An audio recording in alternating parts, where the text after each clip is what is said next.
former candidate for the U.S. Senate, longtime radio talk show host, author, and conservative policy advocate. Justices to the Supreme Court, the left has been in open panic. Liberty Nation with Tim Donner. The first 100 days of the Joe Biden presidency. What to make of it? Welcome back into Liberty Nation Radio, a production of LibertyNation.com and heard from coast to coast on the Radio America network. The 46th president punctuates the first benchmark of his new administration with his first quasi-State of the Union speech, proposing trillions in new spending. We will analyze the agenda laid out by Biden and consider whether any of it is new and how ultimately Joe Biden is serving as nothing less than a bagman for the far left. And we'll discuss the growing troubles of Vice President Kamala Harris and the border crisis and disturbing revelations about John Kerry and Iran. Plus, has parental pushback against leftist indoctrination in schools begun to take root? We'll discuss with LibertyNation.com's Pernell Bird. And LibertyNation.com legal affairs editor Scott Cosenza examines threats and promising developments regarding your individual liberty in Talkin' Liberty. Say what? Say what? Say what? One more time. We commence the proceedings with our signature segment, Say What?, where we roll out a virtual assembly line of wacky, astonishing, damnable, and ultimately revealing things uttered by politicians and the chattering class. In a sparsely populated, socially distanced House chamber, Joe Biden gave his first national address before what was called a joint session of Congress. The applause echoing through the hollow, more than half-empty chamber, an eerie reminder of the dark times we've been through over the last 14, 15 months, as the 46th president ticked off all the things he says he has overcome in his first 100 days and reverted to the highfalutin rhetoric we've come to know. The worst pandemic in a century, the worst economic crisis since the Great Depression, the worst attack on our democracy since the Civil War. Now, after just 100 days, I can report to the nation, America is on the move again. We've stared into the abyss of insurrection and autocracy, pandemic and pain, and we, the people, did not flinch. We have to come together to heal the soul of this nation. Soul of this nation in the hands of Joe Biden, who intends to use those hands to reach into your pockets to the tune of around $6 trillion. The American Jobs Plan will put engineers and construction workers to work building more energy-efficient buildings and homes. My American Families Plan guarantees 4 additional years of public education for every person in America. We need to ensure greater equity and opportunity for women. And while we're doing this, let's get the Paycheck Fairness Act to my desk as well. And by the way, while you're thinking about sending things to my desk, let's raise the minimum wage to $15. Sure, what the hell? The national debt's already approaching $30 trillion, so while we're at it with the monopoly money, why don't we just go ahead and force businesses to raise wages to a point where they either cut jobs or go out of business? And Senator Tim Scott called him out in the GOP response to the president, starting with public schools. Our public schools should have reopened months ago. Other countries did. Private and religious schools did. Science has shown for months that schools are safe. They spent almost $2 trillion on a partisan bill that the White House bragged was the most liberal bill in American history. Only 1% went to vaccinations, no requirement to reopen schools promptly. Another issue that should unite us is infrastructure. Less than 6% of the president's plan goes to roads and bridges. It's a liberal wish list of big government waste. Tim Scott is no doubt a rising star. More on him in a minute. But in the meantime, the vice president, who's appeared in public infrequently, except when issues of race are involved, has famously been assigned to head up this president's salvage operation at the southern border, where illegals have entered the country at the highest rate in 20 years since the new administration took office and summarily reversed the border policies of Donald Trump. But Kamala Harris has yet to even visit the border, and this week made a very strange remark, which led to a question from the only reporter who seems to ask hard questions of the White House Press Secretary Jan Psaki, Fox's Peter Doocy, and elicited a strange response. Vice President Harris says that she's not gone to the border yet because we have to deal with COVID issues. What is she referring to? Well, I would certainly have to ask her team about that specifically, but I would tell you also that her focus is not on the border, it's on addressing the root causes in the Northern Triangle. And that's why the majority of her time has been spent on working on a diplomatic level. Oh, okay. So the answer to the border crisis is to get at the root causes of the problem in Guatemala, Honduras, and El Salvador. In other words, let's fix the problems they have, which leads to refugees leaving their countries, which become our problem, as if Kamala Harris can step in and fix the problem. Most likely, she's offering massive increases in foreign aid as, shall we say, an inducement to these Northern Triangle countries to straighten up and fly right. But news comes regarding another part of the world, Iran, where a top Iranian official has been caught on a leaked video claiming John Kerry, current climate czar, and former Secretary of State under Barack Obama, shared military secrets about Israel with him during the Trump administration. A slew of Republicans are calling for Kerry's resignation, and Trump's Secretary of State Mike Pompeo laid it down. While I was briefing President Trump, Kerry was briefing Zarif on intelligence that related to Israeli operations. I hope that's not true. John Kerry needs to come forward. Secretary Kerry needs to speak to the American people and explain to them why he was meeting with Zarif. We know he did that. He's admitted as much. What he was talking about. We believe that he was absolutely telling the Iranians, hang on, this pressure campaign, the power that's being exerted by America against you, it'll be over. We'll win this election. It'll just be 4 years. You can hang in there. Don't for a minute negotiate with the Trump team. And so Secretary Kerry's got an awful lot of explaining to do. None of which is likely forthcoming. But then the elite media will likely provide John Kerry with all the protection he needs to stay on the job and continue commanding the climate.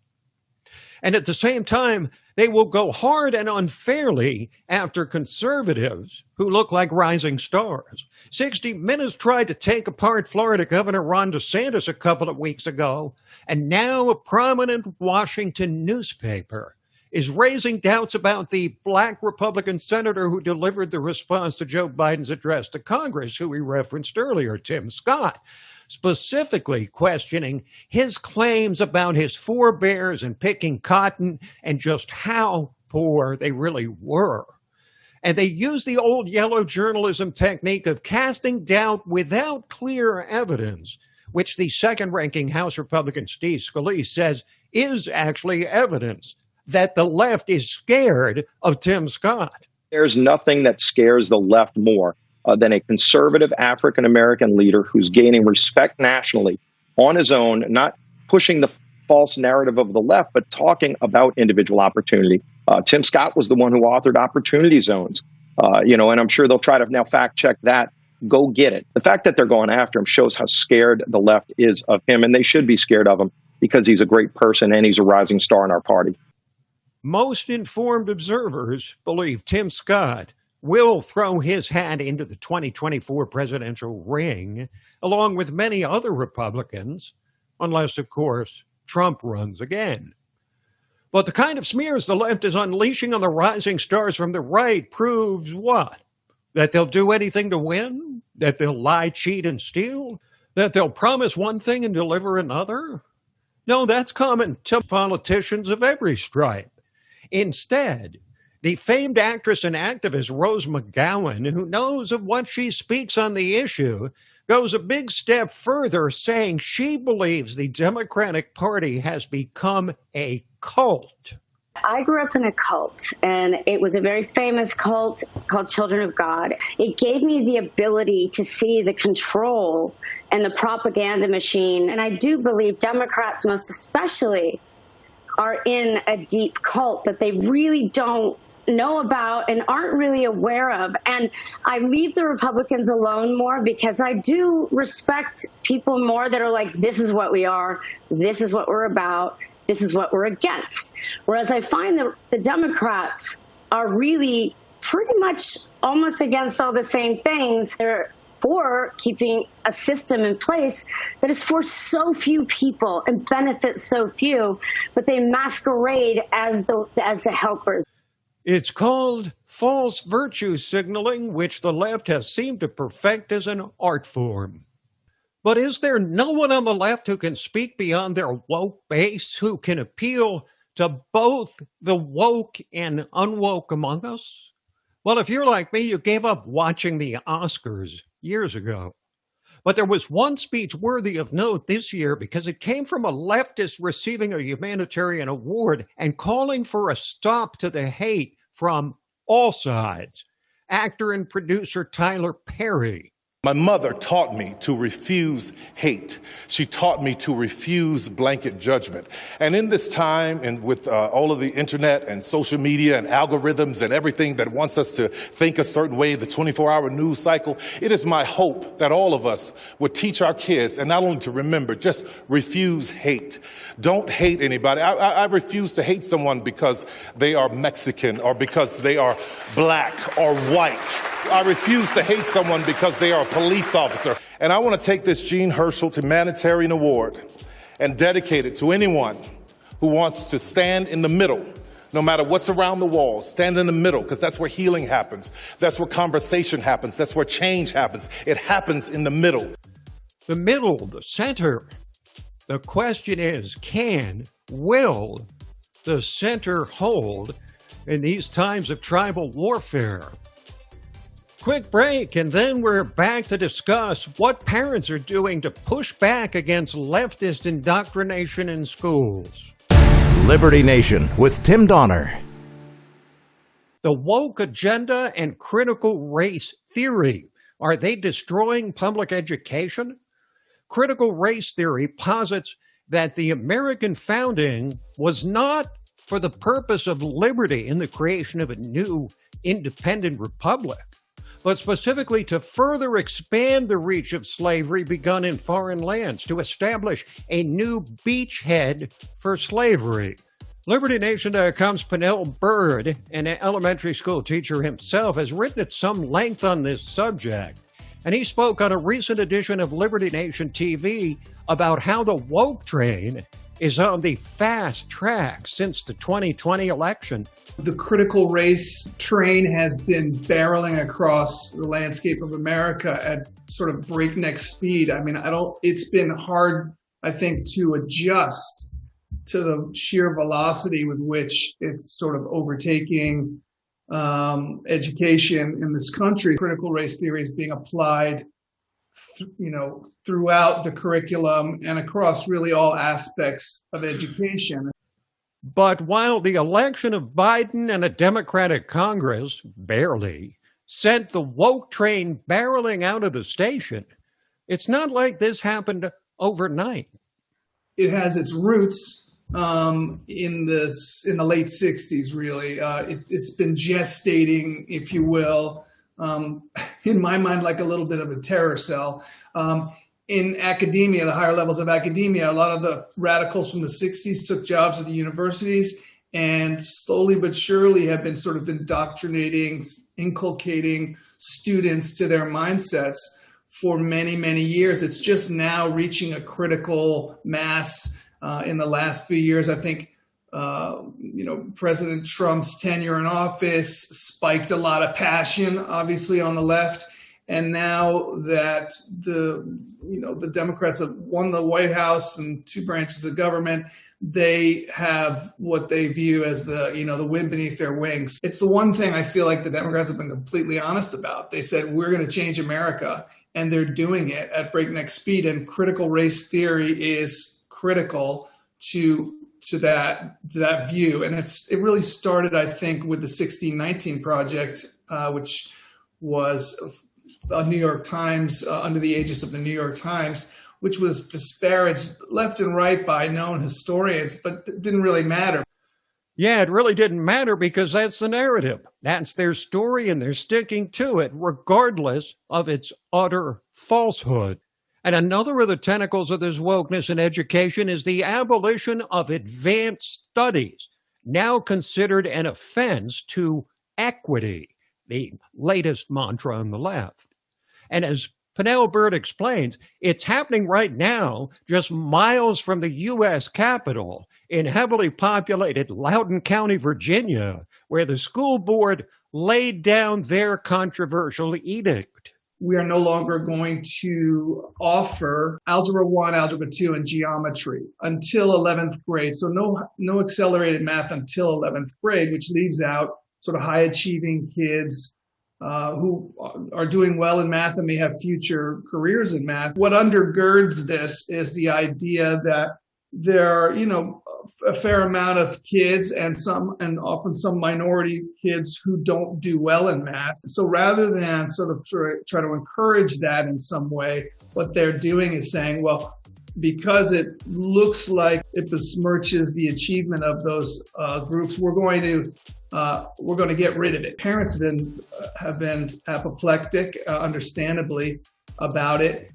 And the country should be also, because we know a woke, dumbed down, watered down education will hardly prepare students to compete in this big bad world. Quick break, and then we're back to discuss how Joe Biden has become a bagman for the far left.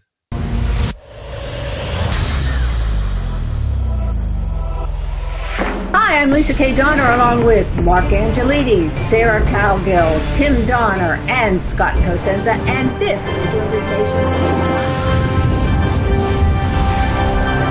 Now let's take a look at the LibertyNation.com electoral leaderboard. It's still 238 for Joe Biden. What if stories and legends can offer us the key to unraveling the hottest political issues of the day and apply their lessons to understanding the chaos of modern politics? Impeach 45!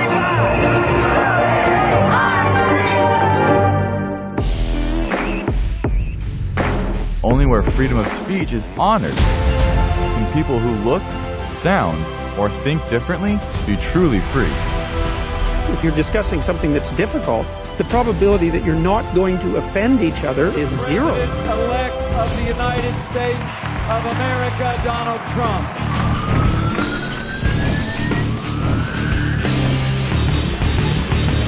Donald J. Trump is now president. With one click, Liberty Nation delivers tomorrow's news. And remember, liberty. Today. All the time and everywhere. LibertyNation.com. Liberty Nation with Tim Donner. Joe Biden has now passed that famed initial benchmark of his new presidency, first established by fellow Democrat FDR, the first 100 days. So how to describe what we've seen so far of this successor to Donald Trump? Well, there's a familiar expression in popular culture relating to a person who serves as a hard-scrabble deal closer for his boss. The expression was first used to describe a traveling salesman peddling someone else's product, though it now often evokes someone looking to collect money or favors for an organized crime operation. But there's also political versions of the same, people who don't make decisions, but perform the bidding for those who do. It's called a bagman. And given what we've witnessed over these first days of the Biden presidency, we have good reason to believe this is exactly what we elected. In fact, going one step further and examining the initiatives of the early days of the administration, It would hardly be hyperbole to describe the entire process of Biden's nomination and election as little more than yet another old-time expression, bait and switch. I mean, did Joe Biden ever decry America as systemically racist in the 47 years of his political career before 2020? Did he ever previously describe it as a stain on the soul of the country? Was he not always opposed to packing the courts prior to this year? Did he not speak publicly against ending the Senate filibuster at every opportunity until now? Did he not deny, after saying the opposite on many previous occasions, that he would attempt to impose a green energy agenda on an unwitting nation? And did he not promise a safer, more humane border before reversing Trump's border policies just for the sake of reversing them because Trump set the policies? But the bottom line question is, did not the Democratic Party clear the presidential field to hand Joe Biden their nomination specifically because he was viewed by voters as reliably moderate? Does what we're seeing and hearing out of this White House even remotely resemble the Joe Biden of 1973 or 88 or 2008 or 2016 or even the 2020 campaign? This chief executive has pulled off the oldest political parlor trick in the book, one designed strictly to deceive and confound the voters. Run as a centrist, govern as a leftist. But in Biden's case, he's serving as the repository for radical notions which offend the essentials of this constitutional republic, ideas far to the left of those which have animated his almost half-century in the D.C. swamp. Indeed, there's little doubt that Joe Biden is delivering the goods for some committee or collection of hard leftists who failed to launch a successful candidacy of their own and thus turned to Biden as the harmless public face for their most radical ideas.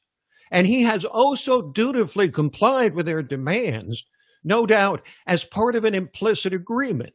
Here's how it probably went.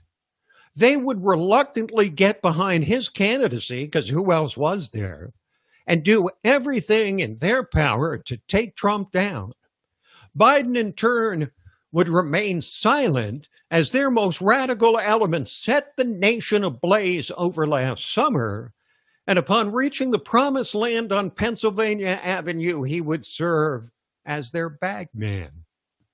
If your own eyes don't provide sufficient proof of this entente between a decades-long career politician and the shadowy forces controlling his presidency, consider one most revealing recent episode which fully unmasked the truth of what happens when Joe Biden attempts to think for himself.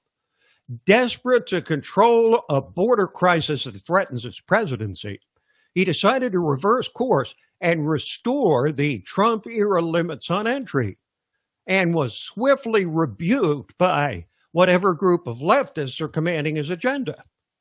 So he promptly reversed his decision again. The powers behind the curtain can't have this guy thinking he got some sort of mandate to do as he pleases, as if voters viewed him as anything more than not Trump. So Biden projected to a nationwide primetime audience in his first quasi-State of the Union address the ongoing themes ordered by his masters: systemic racism, climate change, catastrophe, and all the rest. And true to his first 100 days, he dressed it all up with a pleasant bow for popular consumption. Joe Biden may believe he's sitting pretty as the pandemic-weary nation returns to its feet. In fact, he may even get plucky enough to try making another decision that is not simply a knee-jerk reversal of something Trump did.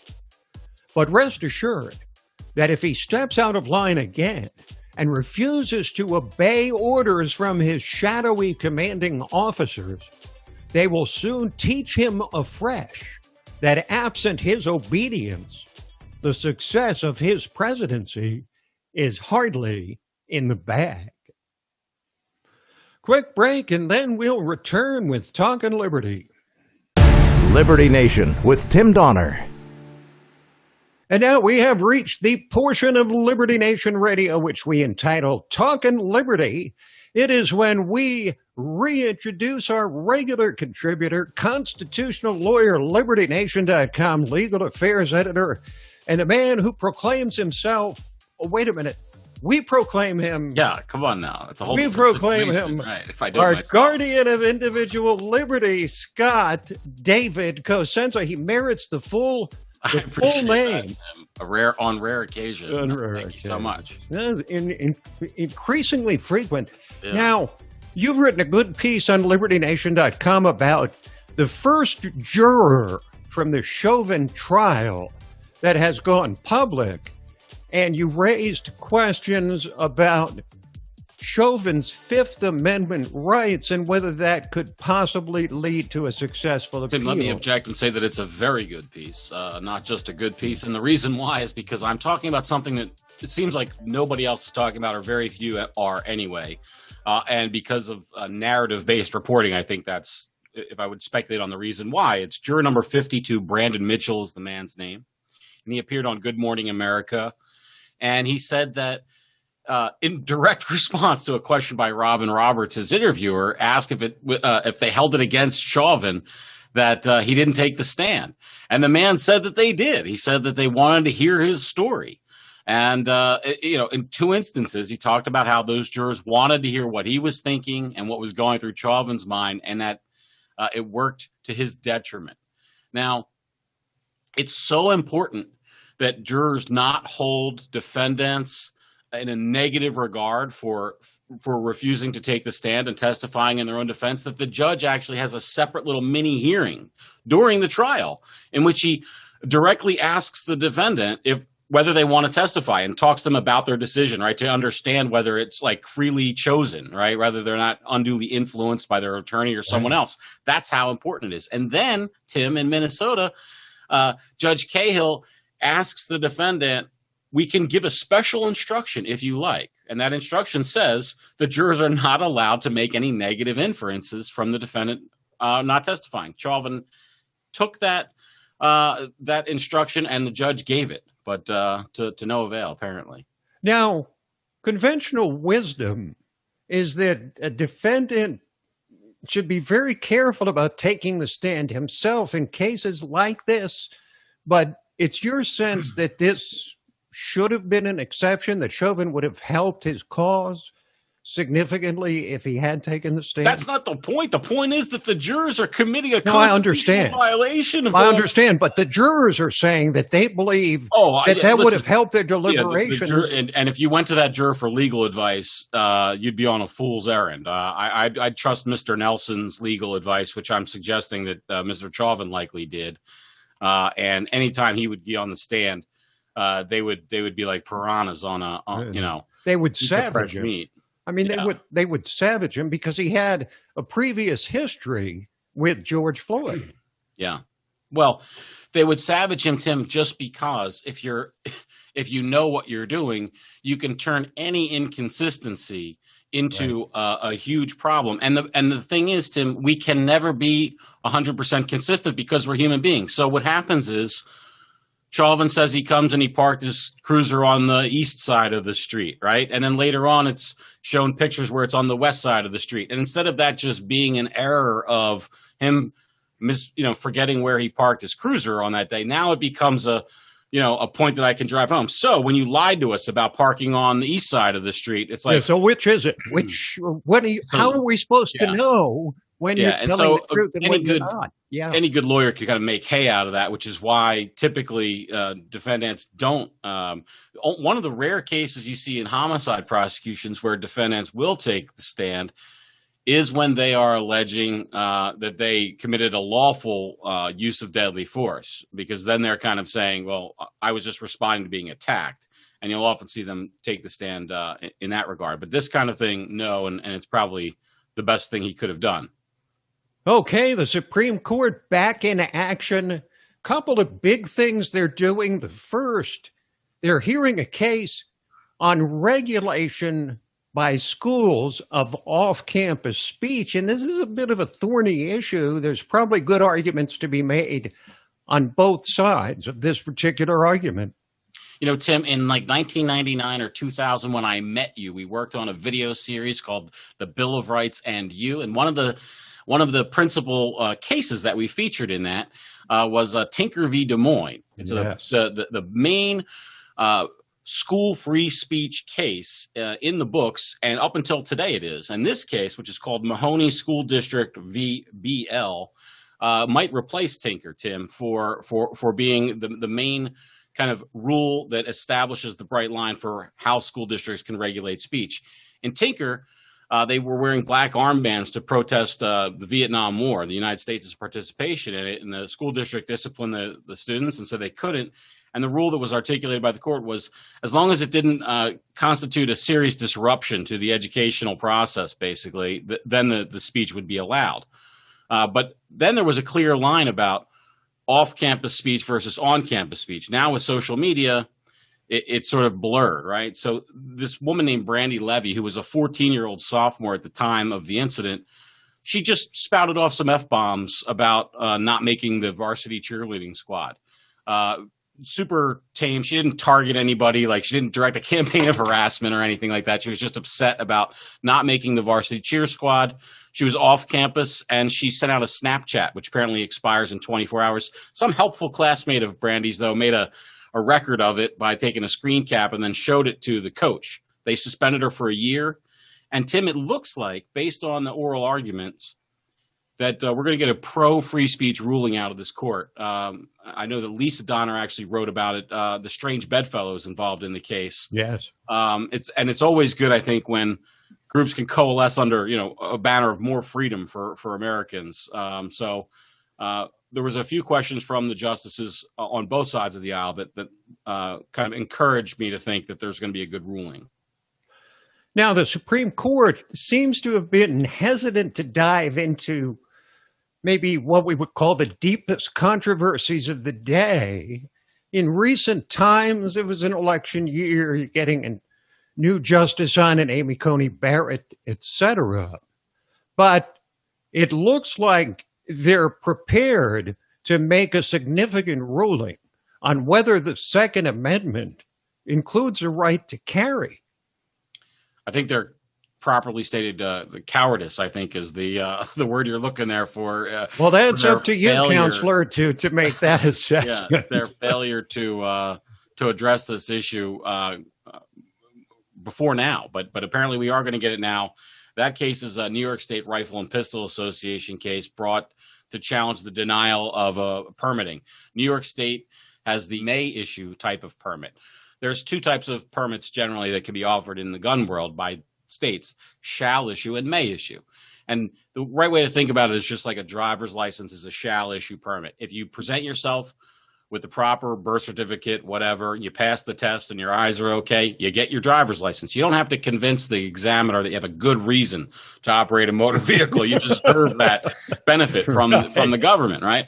But that's what happens with the gun thing. They don't have any objective criteria whatsoever. So they can't, they can say like, well, you can't be a felon, you have to have a cash business. They could put any number of criteria together that they want, but it should be objective criteria. That's what the plaintiffs in this case are arguing. So, does the Constitution confer, or the Second Amendment confer, a right to carry firearms outside the home? We know, Tim, in 2021, it confers a right to gay marriage, for instance, which, as I look at the document, it's kind of a little hard to see it in there. So it seems like the gun rights issue is a lot easier to find in that document for somebody who wants to. We'll see how the justices, whether they agree with that or not. Right.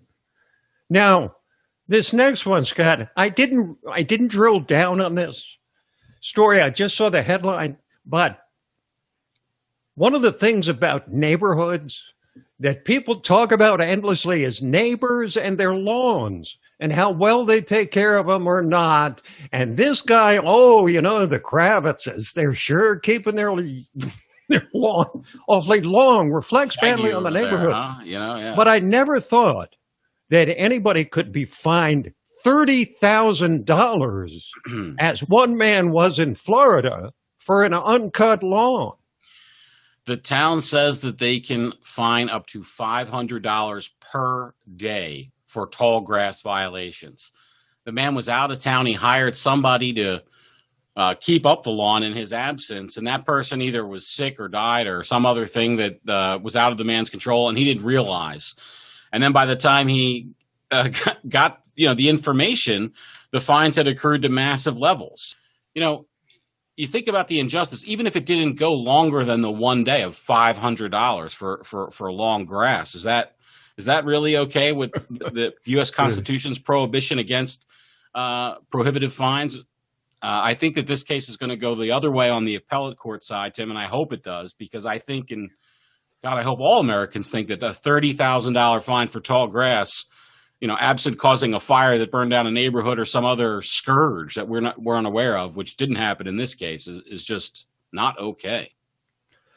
And finally, Scott, we're just taking a deep sigh of relief that the trial of Officer Derek Chauvin is over. And now here comes a trial of Ahmaud Arbery, another racially charged trial to be sure, and whose accused killers are now charged with federal hate crimes. Yeah, I think that this is just an easy win for the Biden administration, probably politically. We're now, I think, a year and 3 months past the incident, and the state criminal trial is still not even gone underway. They just got appointed a new prosecutor because of a resignation this past week. And it's just difficult to see this as a positive development for liberty, given that these people are already being prosecuted for murder at the state level. And we've learned, by the way, some other information since we've talked about Ahmaud Arbery, by the way. And I don't think this is necessarily dispositive of how we should view the murder charges, but we do know now that his theft sprees and nefarious conduct in and around his area were greater than previously thought. He had some nicknames were applied to him at various convenience stores, and the man clearly lived a life of theft and stealing from others, and used the guise of his being like an avid runner as part of it. And it's just widely established over and over again with various instances, unrelated testimonies that were issued before his death. The idea that he was simply a jogger, which is, of course, is what the narrative is from Ben Crump and Lee Merritt and Sean King, is that this was just some jogger who was murdered because he was black. We have seen no evidence of that. In fact, all the evidence points to what the killers suggest, which is that they were trying to protect against somebody stealing and robbing from their neighborhood. Okay, thank you, Scott. Thanks, Tim.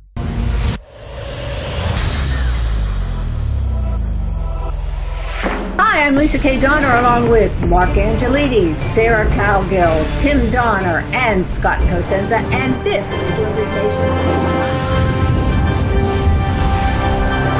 Now let's take a look at the LibertyNation.com electoral leaderboard. It's still 238 for Joe Biden. What if stories and legends can offer us the key to unraveling the hottest political issues of the day and apply their lessons to understanding the chaos of modern politics? Impeach 45!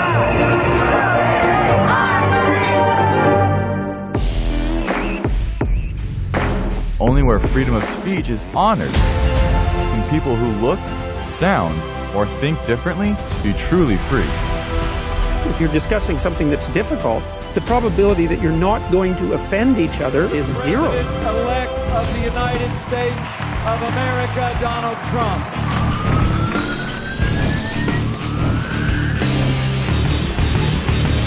Donald J. Trump is now president. With one click, Liberty Nation delivers tomorrow's news. And remember, liberty. Today. All the time and everywhere. LibertyNation.com